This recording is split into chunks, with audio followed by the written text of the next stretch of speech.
Bismillah, alhamdulillah, wa salatu wa salam ala rasulillah wa ala alihi wa sahbihi wa man wala. Ça me fait bizarre d'être comme ça, on dirait un centre d'appel. C'est du bled. Bismillah, alhamdulillah, wa salatu wa salam ala rasulillah wa ala alihi wa sahbihi wa man wala. Assalamu alaikum wa rahmatullahi wa barakatuh. Donc, nous allons aborder la question de l'effort intérieur, l'effort intime, ce qu'on appelle jihad al-nafs. Ce qu'on appelle jihad al-nafs. Et qui dit jihad al-nafs, donc tout d'abord, le premier mot c'est le jihad. Donc, qui dit jihad al-nafs, donc al-nafs veut dire l'ego ou l'âme.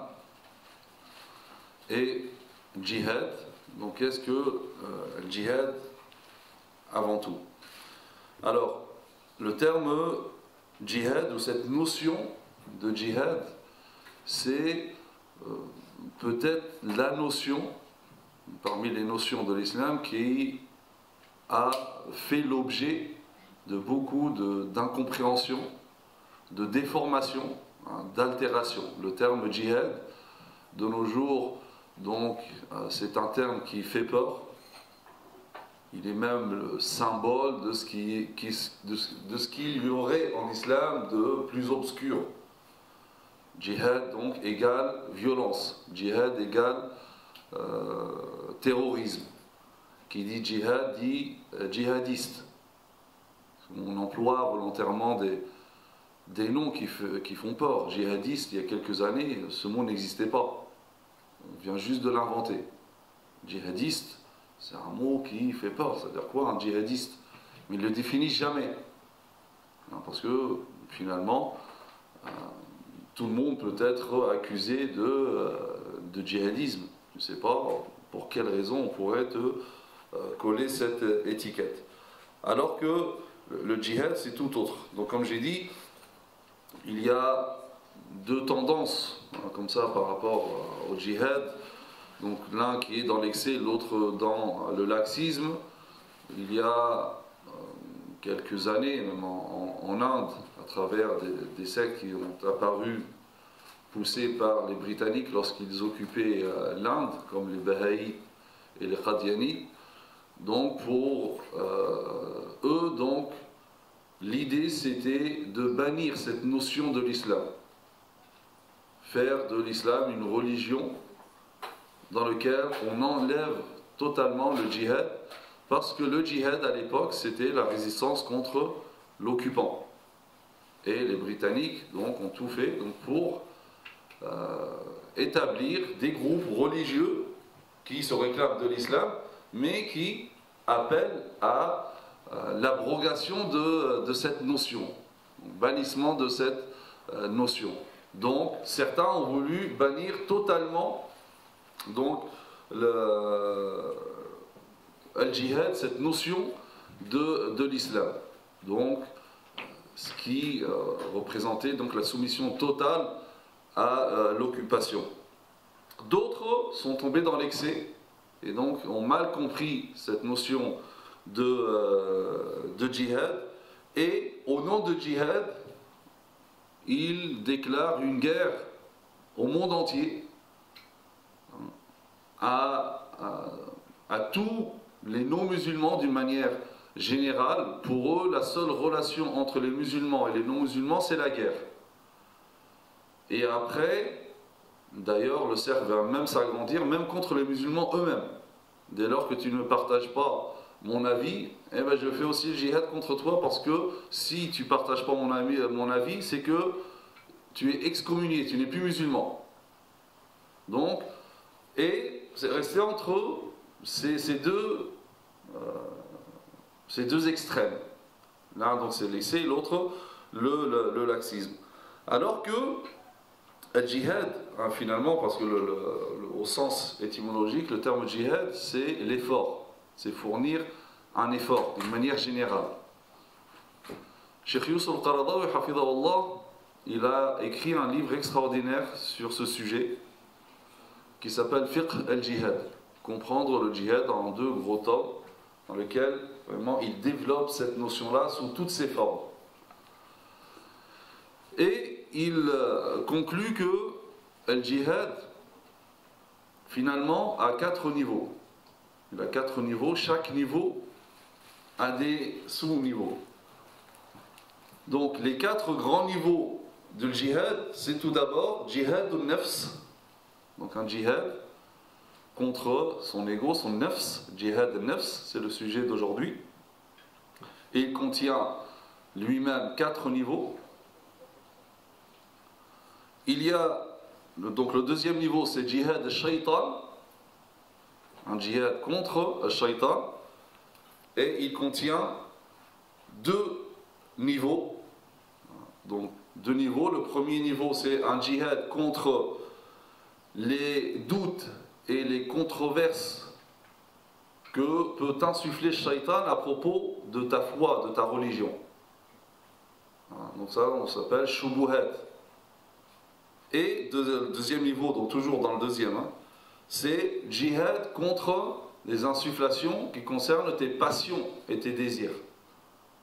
Le djihad de shaitan, il a 2 niveaux. Ce shaitan, il peut venir, donc soit, et c'est ce qui est le plus dangereux, c'est insuffler des doutes, des controverses par rapport à ta foi.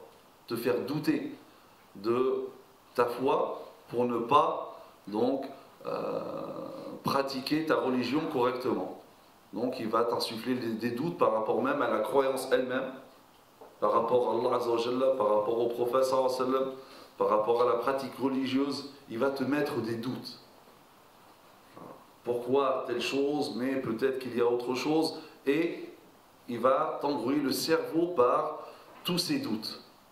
Donc ce qu'on appelle shubuhat, et ça c'est ce qu'il y a de plus dangereux dans les insufflations de shaitan, plus que les passions. C'est les passions, désirs, pire des cas, tu commets un péché, tu te repens, et c'est bon. Mais lorsque tu as un doute, là ça peut être très dangereux, parce qu'un doute peut mener à un autre, et peut, parce que le but suprême de shaitan, c'est de t'écarter de la voie d'Allah Azza wa Jalla. Et donc il faut qu'il t'insuffle des doutes par rapport à cette voie. Notamment par rapport à cette question de la violence. Certains qui ne comprennent pas, etc., vont croire que finalement, oui, bah, l'islam, oui, bah, c'est quelque chose de violent, l'islam. Je connais comme ça un jeune qui s'était converti à l'islam, mais malheureusement isolé, qui ne fréquentait pas les mosquées, les cours de sciences, etc. Donc il a fini par être influencé par ces insufflations de shaitan. Et qui côtoyait aussi d'autres sectes, etc. Et donc ils ont réussi à lui faire croire effectivement que l'islam, regarde, là où il y a l'islam, il y a des problèmes, donc c'est la violence, donc l'islam est intrinsèquement violent. Et aujourd'hui, il est devenu témoin de Jéhovah. Mais parce qu'il n'a pas réussi donc à faire ce djihad contre cette insufflation de shaitan. Et ainsi de suite. Et ça peut être donc dans l'aqid, dans la foi, mais aussi dans la pratique des controverses. Et on entend beaucoup de controverses des fois, c'est par rapport à la sunna du prophète sallallahu alayhi wa sallam. On prend la sunna ou pas, mais non, qui te dit ça, c'était que des hommes, peut-être qu'ils se sont trompés, etc. Et shaitan, il te vient de ce côté-là. Et au fur et à mesure, tu vas commencer à croire et à rejeter même la sunna du prophète sallallahu alayhi wa sallam. Et bien finalement, tu rejettes tout, parce qu'après, même le Coran, tu ne peux plus le pratiquer sans sunna. Ainsi de suite, donc, tu veux porter le hijab, il va devenir, mais non, pourquoi le hijab? Le hijab, déjà, c'est dur à porter. Et en plus, mais non, ce n'est pas une obligation, le hijab. Et il va t'insuffler des choses comme ça, et au fur et à mesure, donc, peut-être, tu vas te laisser tenter et t'éloignes du chemin d'Allah Azza wa Jalla par rapport aussi la question d'héritage, homme, femme, ouais mais non, pourquoi il y a une différence entre l'homme et la femme, etc. Et le seul moyen de lutter contre ces insufflations, donc qui concernent le shubuhat, donc jihad al-shaytan de ce côté-là, c'est avec l'ilm, la science. Donc il faut rechercher la science, parce que la science c'est ce qui te permet de réfuter toutes ces controverses. D'où l'importance de l'ilm. La science religieuse, hein, ce n'est pas une option, c'est une obligation. Et pourquoi c'est une obligation? Premièrement parce que ça te préserve de ces insufflations de shaitan concernant donc les controverses et les doutes qui peuvent te jeter dans ta foi. Et deuxièmement, donc c'est lutter contre shaitan, contre ces insufflations, donc qui te poussent à suivre tes passions et tes désirs. Voilà. Shahawat. Pour ça, donc, dans les spiritualistes, lorsqu'ils parlent de amrad al-qulub, les maladies spirituelles du cœur, ils divisent ces maladies en deux grandes catégories. Amrad shubuhat ou amrad shahawat. Il y a deux sortes de maladies. Le cœur peut être atteint de deux maladies spirituelles, ce ne sont pas des maladies physiques. Soit c'est des maladies liées au doute, donc tu as des doutes dans ta foi, et le seul remède, on a dit, c'est l'ilm, la science. Ou soit c'est des maladies liées aux passions. Et là, le seul remède, c'est la patience, le sabr. Faire, donc ici, ton jihad, c'est de patienter et ne pas succomber à ce que Shaitan t'insuffle, parce que ce qui t'insuffle correspond à ce que Nefs aime. Nefs penche, comme on va voir, facilement vers le péché. Alors que pour l'acte d'adoration, adorer, obéir à Allah Azza wa Jalla, notre nefs a plus du mal. Et on le sent. On sent qu'il faut plus faire d'efforts pour obéir à Allah Azza wa Jalla que pour... On ne fait pas d'efforts pour désobéir à Allah Azza wa Jalla. La désobéissance, ça vient tout seul. On n'a pas besoin de faire d'efforts. Alors que pour obéir à Allah Azza wa Jalla, on fait des efforts. Donc il faut faire cet effort de patienter, sabr. Allah Azza wa Jalla nous donne des exemples de sabr et c'est pour ça en fait les savants disent que la patience est divisée en deux, en trois catégories. La patience dans l'obéissance, une patience pour être persévérant dans l'obéissance d'Allah Azza wa Jalla, et la patience face à la désobéissance, et la patience face aux épreuves. Donc la patience face à la désobéissance, Allah Azza wa Jalla nous donne un exemple dans le Coran, dans le récit de Yusuf alayhi salam, tenté par la femme du roi, donc il y avait tous les éléments pour commettre justement le haram, mais Yusuf alayhi salam donc résiste et préfère même la prison au fait de désobéir à Allah Azza wa Jalla.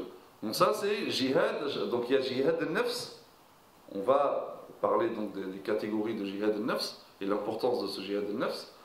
Donc deuxième niveau c'est jihad al-shaytan, c'est deux choses différentes. Jihad al-shaytan, donc à travers deux choses, on a dit le fait de lutter donc contre les doutes qu'il peut nous insuffler par rapport à notre foi, notre religion, et ça on a dit ça c'est plus dangereux. Et aussi donc lutter contre les insufflations par rapport aux passions. Troisième niveau de djihad, c'est le djihad de l'ennemi, face à l'ennemi qui attaque le pays musulman.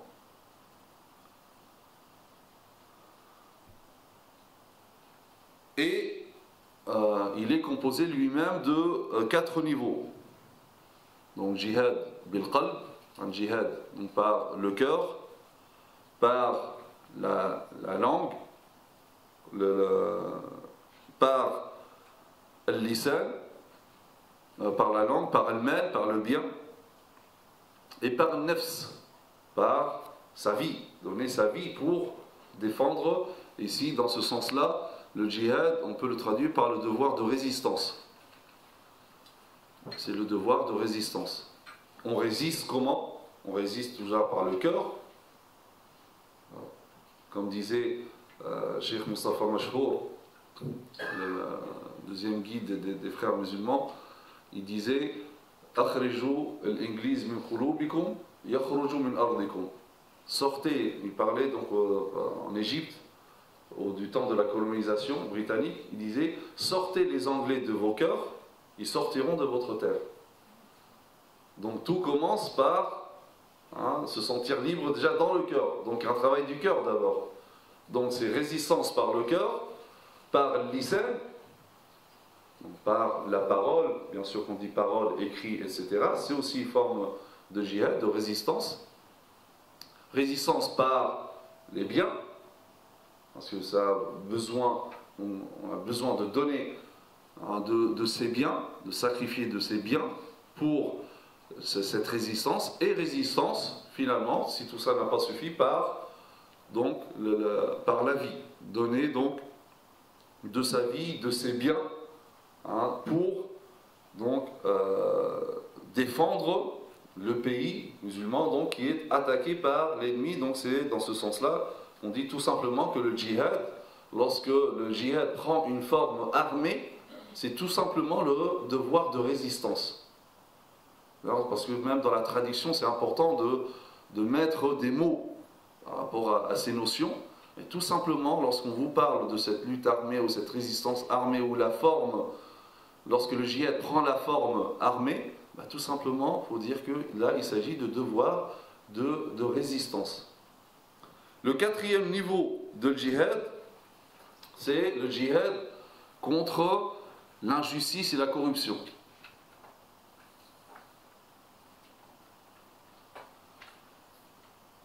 Donc celle-ci est plutôt interne, donc dans le pays musulman, contre l'injustice des tyrans ou de la corruption. Et celle-ci, comme le dit le prophète sallallahu alayhi wa sallam, Man ra'a minkum munkaran falyughayyirhu biyadihi fa in lam yastati' fa bi lisanihi fa in lam yastati' fa bi qalbihi. Donc celui qui voit d'entre vous un mal, donc une injustice, qu'il la change par l'action, la main, s'il ne peut pas par la parole, la langue, s'il ne peut pas par le cœur. C'est-à-dire ça, c'est la désapprobation du cœur. Même si tu ne veux rien faire, mais tu désapprouves par le cœur. Il ne faut pas que ça devienne, l'injustice ne peut jamais devenir la norme ou banale. Ou même des fois pire, comme on peut voir de nos jours, certains qui trouvent même des justifications à des tyrans. C'est vraiment des fois révoltant de voir des musulmans chercher des excuses dans les agissements de Bachar al-Assad, ou de regretter Kadhafi, ou défendre Sisi. Là on dit mais il y a quelque chose qui ne va pas. Ça c'est comme dit Oueldadou, Cheikh Oueldad, un très grand savant mauritanien, dit l'une des preuves que le cœur est mort spirituellement, c'est justement le fait de ne pas réprouver l'injustice et trouver l'injustice quelque chose de banal. Ça, c'est-à-dire que le cœur, il est mort. Donc c'est très grave. Donc, bien sûr, ce djihad aussi, ça ne veut pas dire que ce soit un djihad armé. C'est pacifique. D'accord ? Donc s'il y a la réprobation du mal, etc., bien sûr, ça doit être pacifique. Et d'ailleurs, c'est ce qu'ont fait les peuples. Ça a tous été des révolutions pacifiques au départ. Mais c'est les tyrans qui ont pris les armes contre leur propre peuple. Donc finalement, le djihad, il a combien de niveaux en tout ? Là, avec les sous-niveaux. Est-ce que vous suivez ?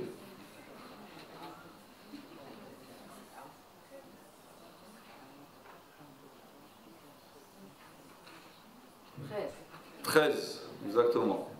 Donc, en tout, 13 niveaux de djihad. Pour voir que c'est une notion très large. Donc, réduire le terme djihad à la lutte armée, c'est vraiment une compréhension très réductrice de cette notion. Alors nous allons parler particulièrement du premier niveau qui est djihad al-nafs. Donc faire un effort contre son nafs. Et pourquoi donc ce nafs ? Parce qu'effectivement, Allah Azza wa Jalla a fait de la purification de l'âme la condition de réussite, ici-bas et dans l'au-delà. Allah Azza wa Jalla nous dit ونفس وما سواها فألهمها فجورها وتقواها قد أفلح من زكاها وقد خاب من دساها.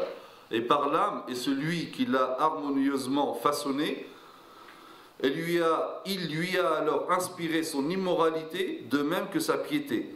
A réussi certes celui qui la purifie, qui purifie son âme, et perdu certes celui qui la corrompt. Donc qad aflaha, celui qui réussit, c'est-à-dire qui réussit ici-bas et dans l'au-delà. C'est-à-dire que même la réussite ici-bas dépend de cette purification de nefs. Parce qu'effectivement, nefs, ruh. Alors, en arabe, on dit ruh, nefs, al-qalb. Tout ça, en réalité, c'est plusieurs appellations pour une même réalité qui habite le corps humain. C'est-à-dire c'est la même chose. C'est l'âme. Bon, on utilise plusieurs termes. L'aql aussi. Quand on parle raison, cœur, âme. En réalité, tout ça, c'est une même réalité, une même chose qui habite le corps humain. Sauf que lorsqu'on parle, par exemple, si on veut parler de l'intelligence, on va utiliser le terme raison ou intellect. Lorsqu'on veut parler de sentiment, on veut parler de cœur. Mais on ne parle pas du cœur, ce bout de chair. C'est toujours cette vérité qui s'appelle ruh. On lui donne un nom selon notre utilisation. Donc, ce qui fait la valeur de l'être humain, ce n'est pas cette enveloppe corporelle. Mais ce qui fait la valeur de l'être humain, c'est cette chose qui l'habite. Qui fait sa valeur, c'est le ruh.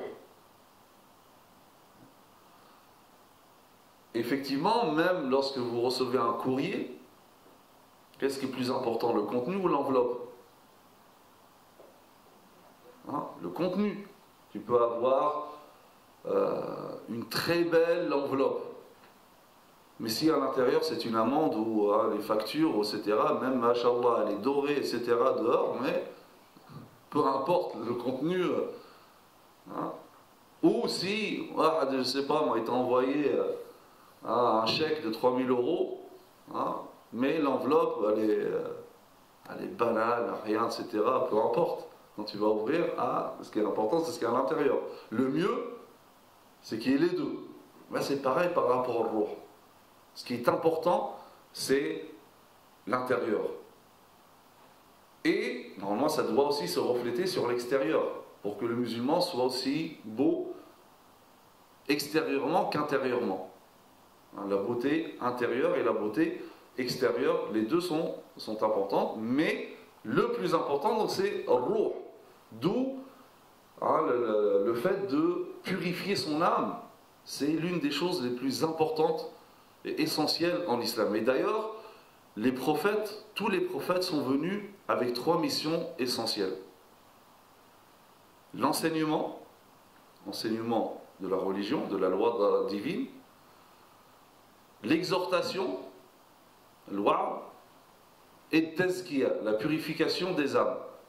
Allah Azza wa Jalla dit dans le Coran, lorsqu'il parle du prophète sallallahu alayhi wa sallam, dit وَيُعَلِّمُكُمُ الْكِتَابَ وَالْحِكْمَةَ وَيُزَكِّيكُمْ وَيُعَلِّمُكُمُ الْكِتَابَ وَالْحِكْمَةَ وَيُزَكِّيكُمْ. Il vous apprend le livre, enseignement, al-hikma, la sagesse, donc l'exhortation, et yuzakikum, et vous purifie.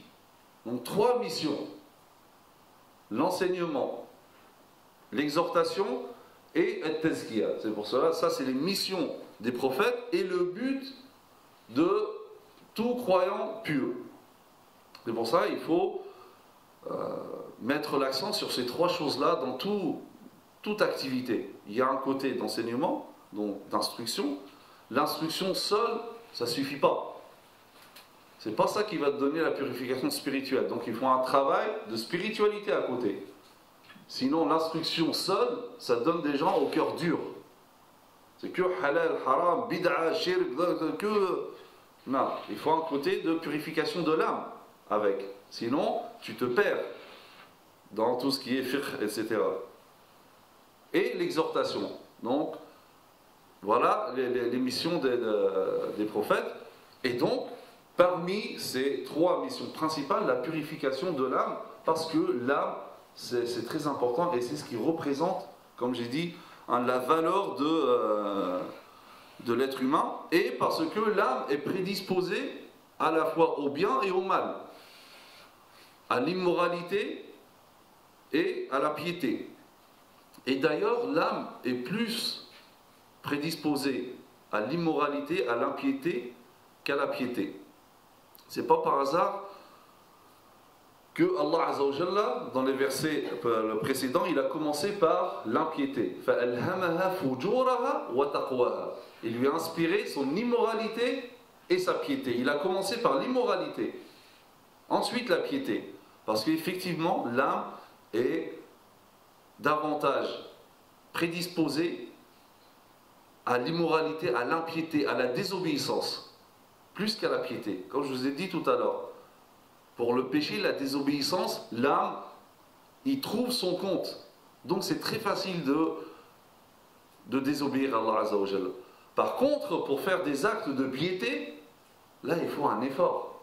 Pour venir, machallah, comme vous avez fait un dimanche matin, à une rencontre pour parler spiritualité, etc., ça a nécessité un djihad. Peut-être parmi vous, certains se sont réveillés, ils commençaient à douter, je viens ou je viens pas. Du non, finalement, peut-être une. Après, non, il y a un shaitan, allez. Hein? Ça l'a fait à personne aujourd'hui, nous tous, machallah, vous êtes levés sans. Hein? Il y a un combat avec une nefs, mais c'est un combat permanent. Alors que la désobéissance, t'as pas à pousser ton nefs. Elle y va instinctivement parce qu'elle y trouve directement un plaisir, une passion. Ce qu'elle ne trouve pas dans l'adoration. Et ce travail, c'est justement développer cette nefs pour que cette âme trouve après aussi le goût et sa passion, elle le trouve dans l'adoration. Et donc, si cette âme est laissée sans la travailler, sans la purifier, elle va pencher certainement vers l'immoralité. Donc il faut la dompter, parce que le nefs, en fait c'est un travail qui n'est pas facile. Le nefs, elle est difficilement domptable. Elle est très très difficile à dompter, le nefs. C'est pour cela que Abu Hamd al-Ghazali, rahimahullah, il dit de nefs et comment elle change. Il dit, face aux passions, elle est un animal. Face aux passions, notre nefs devient-elle un animal? C'est-à-dire l'animal, il voit quelque chose, il fonce, il ne réfléchit pas. Notre nefs, c'est comme ça. Il y a une passion, elle ne réfléchit pas, comme un animal. Au moment de colère, une bête féroce, sans pitié. Tu m'entends en colère, ça y est, ton nefs, elle part comme une bête féroce. Plus de pitié après. En présence des bienfaits, un pharaon. En présence des bienfaits, elle tombe dans l'oubli et ça devient un tyran. Pour ça, Allah Azza wa Jalla nous dit dans le Coran,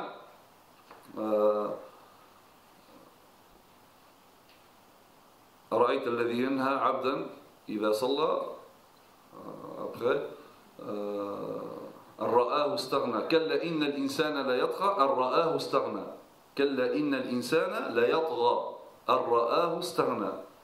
L'être humain devient tyran lorsqu'il se voit à l'abri du besoin des autres. Ra'ahu staghna. Il a le pouvoir, la richesse, etc. Il n'a plus besoin du reste. Il se transforme en tyran. Son nefs fait en sorte qu'il va se transformer en tyran.